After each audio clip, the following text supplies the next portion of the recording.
Good evening, sir. Good evening. I'm audible. I'm audible or not? Yes, sir. Thank you. And today it's our first class. आज हम लोग का पहला class है after Holi. And now your exam in your hand. BPSC आपने दिया था? No, sir. मैं यूपी के लिए हूँ. अच्छा, आप यूपी UP PCS 13 जून को है sir. Okay. So today I will start some questions and some topic which is very beneficial for you for your examination. Okay. तो आपके एग्जाम के लिए बहुत इंपॉर्टेंट होगा. I think today this class is very important. Like I'm going to discuss about centre state relations. तो आज जो हम लोग बात करेंगे वो सेंटर स्टेट जो रिलेशंस है as per the Indian constitution article 245 to 255 by article 11 we will discuss here. Okay, part 11 article 245 to 255. तो आज हम लोग चर्चा करेंगे कि जो हमारा केंद्र और राज्य के बीच में जो संबंध है, तो केंद्र राज्य के बीच का जो संबंध है यह हमारा देश के संविधान क्या कहना चाहता है. क्या अभी बहुत सारे जो डिस्प्यूट देखने को मिला, जैसा कि आप देख सकते हैं कुछ दिन पहले हम लोगों ने देखा था कि केंद्र सरकार और राज्य सरकार के बीच में कुछ विवाद चल रहे थे. वह था खास तौर पे जो रेवेन्यू यानी जो टैक्स था. तो टैक्स का जो डिस्ट्रीब्यूशन होता है उस टैक्स के डिस्ट्रीब्यूशन को लेकर के दोनों के बीच में थोड़ा सा विवाद चल रहे थे. ये सारे चीजों को हम गहन अध्ययन करेंगे. लाइक मेंस जो चर्चा होगी वह पीटी नहीं, हम लोग मेंस टाइप के करेंगे. तो इसमें बहुत सारे जो रेजोल्यूशन गवर्नमेंट ने लाया वो सारे चीजों को भी हम लोग चर्चा करेंगे. ओके, तो ऑल आर रेडी? सब लोग तैयार हैं? विकास, रंजन जी, प्रियंका, ऑल आर रेडी? आवाज जा रही है सबको या नहीं? यस या नो एक बार में फटाफट बोलेंगे, क्लास में स्टार्ट करते हैं. Yes, sir. Yes, sir. Okay, thank you. Yes sir. Most welcome. सब लोग बिहार से, एक तो यूपी, प्रियंका तो आई थिंक तो दिल्ली से हैं. आप दिल्ली से हैं ना? और आज का क्लास जो मैं रिकॉर्डिंग पे डाल रहा हूँ, आप चाहें तो पिछले भी जितने भी हमने क्लास आपको लिया है और जो क्लास नहीं भी लिया है तो बहुत सारे हम रिकॉर्डिंग क्लास हम अपना फ्री यूट्यूब चैनल पे भी डाल दिया है. तो आप वहां से भी देख सकते हैं. वहां से आप जब भी आपकी प्रॉब्लम होगी मेंस का, आजकल हम बहुत ज्यादा वहां पर वीडियो भी बना के डाल रहे हैं, तो आप वहां से मेंस का भी क्वेश्चन देख सकते हैं. राइट. तो today I am going to discuss about centre state relations. YouTube channel का नाम? यूट्यूब मेरा नाम सही है, फिलिप अशोक सोलोमन. ये फ्री चैनल है. अनअकैडमी और बैजू आईएएस वाला आपको कॉस्ट पड़ेंगे. फ्री है, फिलिप अशोक सोलोमन. मैं लिख देता हूँ. आज भी जो मैं अभी क्लास आपको ले रहा हूँ ये भी मैं आपको रिकॉर्डिंग कर रहा हूँ. रिकॉर्ड करने के बाद इसको मैं after class I will post there. तो आर्टिकल, भारत के संविधान के आर्टिकल 245 से 255 में जो हम लोग चर्चा करेंगे वह केंद्र राज्य संबंध के बीच में चर्चा करते हैं. और जैसा कि हम सभी को पता है कि जब हम इसके बीच में यदि हम भारतीय संविधान की बात करते हैं, इंडियन कॉन्स्टिट्यूशन के जितने भी अभी तक प्रोविजंस हैं, जितने भी रिकमेंडेशंस हैं सेंटर और स्टेट को बीच में वो लेकर के, ये दोनों सारे तीन चीजों को हम बात करेंगे. तो सबसे पहले आप लोग से एक हमारा क्वेश्चन है. Priyanka, Vikas, Ranjan, how many have joined? बहुत सारे लोग जुड़े हुए हैं. सुमित झा जी हैं. तो आप लोग सबसे पहले ये बताएंगे कि जो सेंटर स्टेट जो हमारा रिलेशन होता है, तो सेंटर स्टेट रिलेशन को सही करने के लिए, इसको रिकमेंडेशन देने के लिए अभी तक कितने कमेटी का गठन हो गया है? क्या आप लोग जवाब दे सकते हैं? How many committee has been appointed even today to make the resolution between centre and state government? Anyone? No sir. कोई idea? Priyanka? No, sir. Okay, तो आप लिख सकते हैं. मैं पहले यहाँ पर क्लियर कर देता हूँ, उसके बाद हम मेन टॉपिक की ओर आएंगे. ठीक है. तो सेंटर स्टेट के बीच में जो रिलेशंस को, या कह सकते हैं दोनों के बीच एक कॉर्डियल जो रिलेशन होता है, मैत्रीपूर्ण जो रिश्ता बनता है, उस रिलेशन को भारत में गठित करने के लिए अभी तक 4 हमारे पास कमेटी गठित हो चुकी है. जैसे फर्स्ट जो हमारा कमेटी है उसका नाम है शीतलवाड़. ठीक है. तो पहला हमारा शीतलवाड़ कमेटी गठित हुई. एक कब गठित हुई थी? 1966 1966 में. 1966 में 1966 में सबसे पहले हमारे यहाँ शीतलवाड़ कमेटी का गठन हुआ था. और इसका जो अध्यक्षता किए थे वह एनसी शीतलवाड़ थे. एनसी शीतलवाड़. और इन्हीं की अध्यक्षता में, इन्हीं के नाम पर इस कमेटी का भी नाम दिया गया. एनसी शीतलवाड़ 1966 में एक कमेटी का गठन हुआ था सेंटर और स्टेट रिलेशंस को रेजोल्यूशन लाने के लिए, कॉर्डियल रिलेशन लाने के लिए. दूसरा जो कमेटी बना उस कमेटी का नाम था राजमन्नार कमेटी, ठीक है, या राजमन्नार समिति भी आप कह सकते हैं। राजमन्नार समिति 1969 में बना था। Is it okay? और आपको पता होगा 1969 के बहुत सारी हिस्ट्री रहा है हमारे देश के, देश का, विदेश का, इंटरनेशनल लेवल पर सभी है। जैसा कि पहला देखते हैं तो 1969 में सबसे पहले हम देख सकते हैं कि भारत में 14 बैंकों का राष्ट्रीयकरण भी किया गया था। 14 बैंक्स वर नेशनलाइज्ड इन 1969 पहला। सेकेंडली क्या होता है कि 1969 में हम देखते हैं कि सबसे पहले नील आर्मस्ट्रॉन्ग, नाम सुना होगा आपने, नील आर्मस्ट्रॉन्ग ने सबसे पहले चंद्रमा पर अपना कदम रखा था, और जिस स्थान पर उन्होंने कदम रखा था उस स्थान को नाम दिया गया हमारे सब्जेक्ट मैटर में सी of tranquillity, C of tranquillity, जिसको हिंदी में बोलते हैं शांति का सागर। तो 1969 का बहुत सारे हमारा इतिहास है। तो 1969 में मुख्य रूप से हम देखे कि राजमन्नार समिति का गठन किया गया था। इसकी जो अध्यक्षता किए थे वह पीवी राजमन्नार किए थे, पीवी राजमन्नार। इनकी अध्यक्षता में मुख्य रूप से 1969 में केंद्र राज्य संबंध को लेकर एक कमेटी गठित हुई थी। तीसरी जो कमेटी का नाम था उस कमेटी का नाम था सरकारिया कमेटी। आई थिंक आपने ये नाम तो जरूर सुना होगा, सरकारिया कमेटी। यह सरकारिया कमेटी का गठन जो हुआ था 1983 में हुआ था, 1983 में हुआ था, और इसकी जो अध्यक्षता किए थे वह रंजीत सिंह सरकारिया किया था। रंजीत RS सरकारिया आप कह सकते हैं, रंजीत सिंह सरकारिया 1983 में हमारा तीसरा कमेटी का गठन हुआ। और लास्ट जो हम चर्चा कर रहे हैं, चौथा जो कमेटी का गठन हुआ था वह हमारा पुंछी कमेटी था, या पुंछ कमेटी भी हम बोलते हैं। पुंछी कमेटी का निर्माण किया गया था, और Punchhi committee was appointed in 2007 में इसकी अपॉइंटमेंट हुई थी। और दिस वाज लेड या एडवोकेटेड या कह सकते हैं अध्यक्षता जो किए थे वह किए थे MM पुंछी ने। इज इट ओके और नॉट? तो अभी तक हम कह सकते हैं केंद्र राज्य के जो रिलेशन है, जो संबंध को एक कॉर्डियल रिलेशन देने के लिए अभी तक भारत में, और हमारा खास तौर पे संसदीय यदि हम फॉर्मेशंस की बात करें तो अभी तक 4 कमेटी का गठन हुआ है। चारों कमेटी ने क्या क्या रिकमेंडेशन दिए हैं वे सारे चीजों को हम आगे जाकर के डिस्कशन करेंगे। Is it okay? यहाँ तक सबको क्लियर है या नहीं? यस या नो? Yes sir. सर एक बार उसको रिपीट कर देते हैं चारों का नाम। Setalvad committee 1966, Rajamannar committee 1969, Sarkaria committee 1983 और पुंछी कमीशन, पुंछी कमीशन, ठीक है। तो Punchhi commission was established in 2007, यानी अभी तक 4 कमेटी का निर्माण हो चुका है।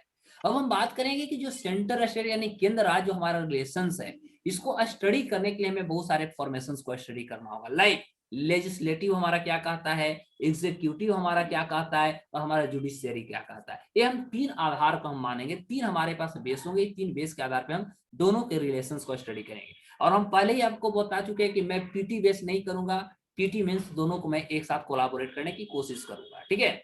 सेकेंडली इसके अलावा जो हमारा फाइनेंशियल जो इंक्लूजन होता है बिटवीन स्टेट एंड सेंटर्स, तो स्टेट और सेंटर के बीच में जो हमारा फाइनेंशियल जो डिस्ट्रीब्यूशंस को लेकर के जो विवादें होती है वो क्या है। जीएसटी जो नया हमारा कानून आया खासतौर पे रेवेन्यू को लेकर के, इसको लेकर के क्या विवाद है, वो सारे चीजों। और समय समय पर यदि हम लेजिस्लेटिव की बात करते हैं, यदि हम एग्जीक्यूटिव की बात करते हैं, तो जैसा कि हम सभी को पता है कि हमारा केंद्र का जो हमारा सेंटर का जो एग्जीक्यूटिव हेड होता है वो हमारा कौन होते हैं, प्रेसिडेंट होते हैं। बट वर्किंग एग्जीक्यूटिव हेड जो होते हैं वो हमारे प्राइम मिनिस्टर होते हैं। Like that if you are discussing in a state levels program, meant to say a state executive head is our governor, where a state working executive head is called या considered to be chief minister of that particular states। तो राज्यों का जो executive जो head होते हैं वो राज्यपाल, और राज्यपाल के नाम पर ही अनेक प्रकार के विधेयक कानून बनाए जाते हैं, लेकिन रियल में उसका जो एक्सरसाइज होता है, जो इंजॉय किया जाता है, वह राज्य के मुख्यमंत्री के द्वारा किया जाए, जिस तरह से केंद्र में प्रधानमंत्री के किया जाता है।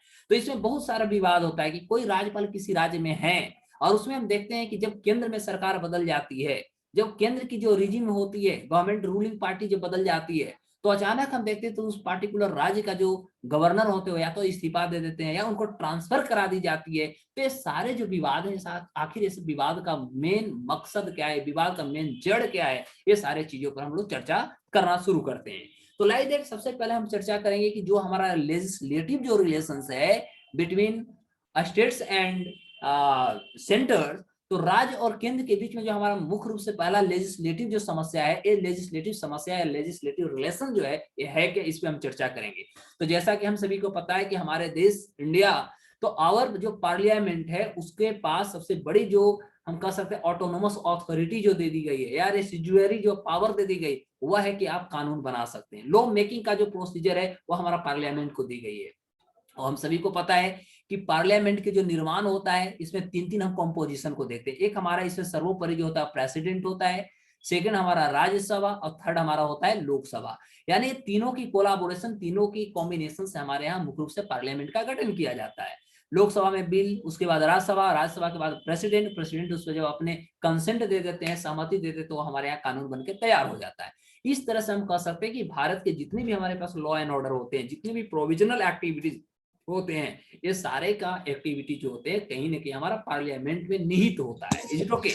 तो इस फॉर्मेशंस की ओर देखें तो जो हमारा लेजिस्लेचर होता है, खासतौर पे स्टेट की यदि बात करते हैं, किसी भी पार्टिकुलर राज्यों की बात करें, तो राज्यों की जो लेजिस्लेचर होता है वह भी कानून बना सकती है, पार्टिकुलर अपने राज्यों के लिए भी कानून बना सकती है। ठीक है, for whole and part of the, यानी अपने राज्य के लिए या तो कंप्लीट राज्य के लिए बना सकती है, या यदि उसे लगता है कि किसी भी चीजों को लेकर के कुछ ऐसे भी पार्ट होते हैं जिसपे स्पेशलाइजेशन दिया जा सकता है, या किसी भी चीजों को हम कह सकते हैं जो गवर्नमेंट की जो पॉलिसी जो होती है, नीति का निर्धारण होता है, उससे हम कह सकते हैं यदि वो कहीं डिप्राइव्ड हो जाते हैं तो उसके लिए स्पेसिफिक हम कह सकते हैं ऑर्डर लाई जाती है, उसके लिए स्पेसिफिक लेजिस्लेचर लाई जाती है।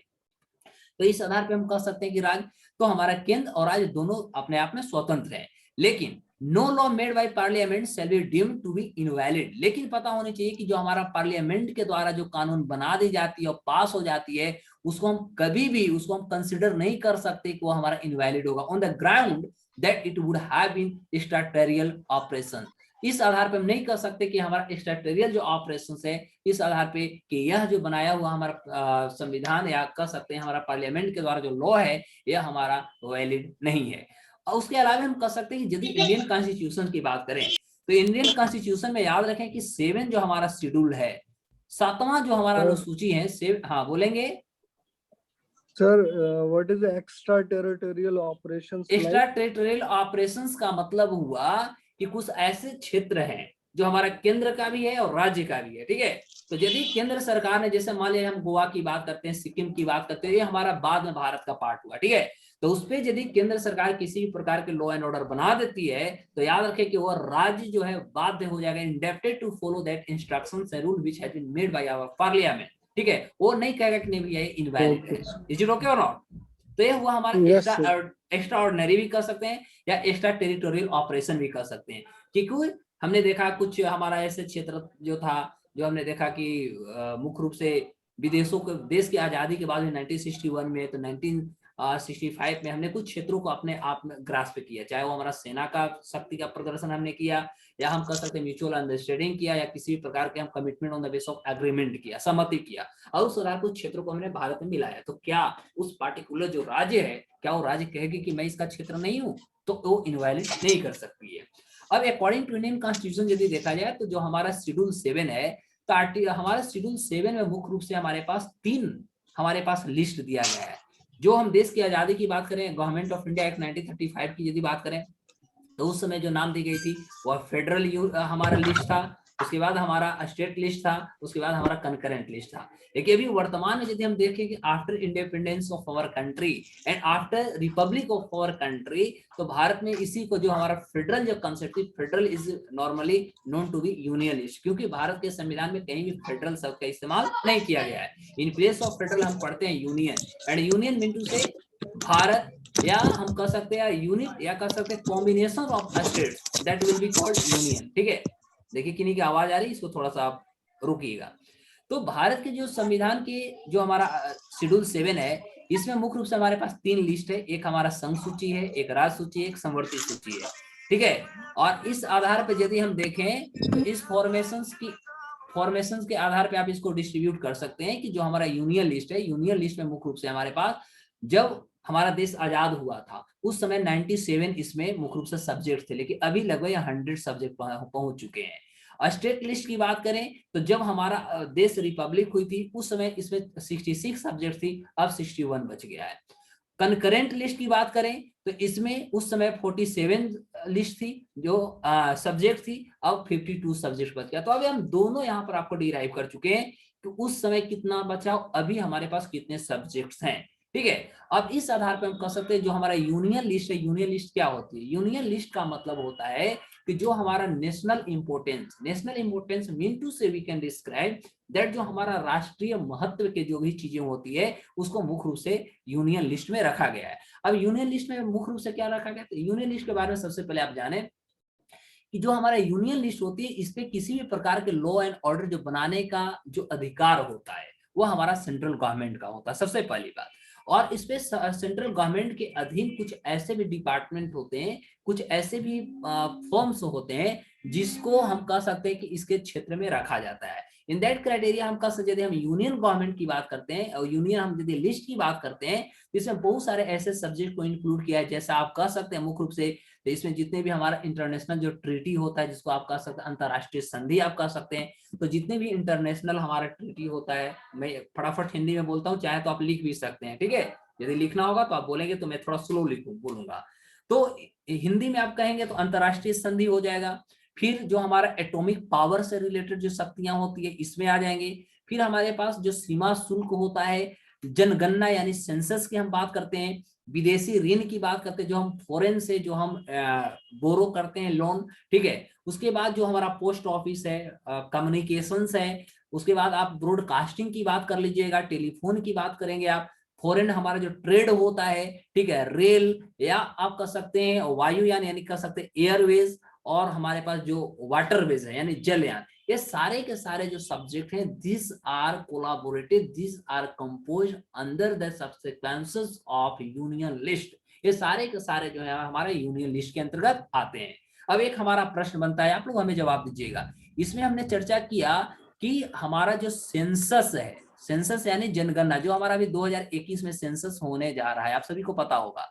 तो सेंसस जो है ये हमारा केंद्र सरकार के अंतर्गत आती है, यूनियन लिस्ट में आती है। कोई भी राज्य स्वतंत्र नहीं है कि वह सेंसस करा सके। अब हमारा प्रश्न बनता है कि सबसे पहली बार यदि भारत के सेंसस में देखें तो जाति बेस्ड जो अभी कॉन्सेप्ट आया है कि कास्ट बेस्ड हमारा सेंसस होना चाहिए, क्योंकि यदि हम देश की आजादी को देखें तो देश की आजादी के बाद हमने देखा कि 1951 में सबसे पहला सेंसस हुआ, उसके बाद होते ही आ रहा है। देखिए अब मेरा प्रश्न बन रहा है कि जो हमारा कास्ट बेस्ड जो हमारा सेंसस हुआ है, कास्ट बेस्ड सेंसस का जो हमारा बेस ईयर था, यह बेस ईयर क्या है? कोई बताएंगे, जवाब देंगे? एनीवन? कास्ट बेस्ड जो हमारा सेंसस हो रहा है, यह कास्ट बेस्ड सेंसस का हमारा बेस ईयर क्या है? Anyone give me reply.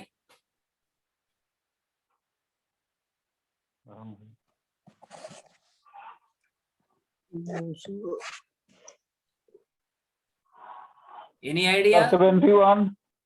Yes, carry on. 71. 71 no, wrong है, गलत है।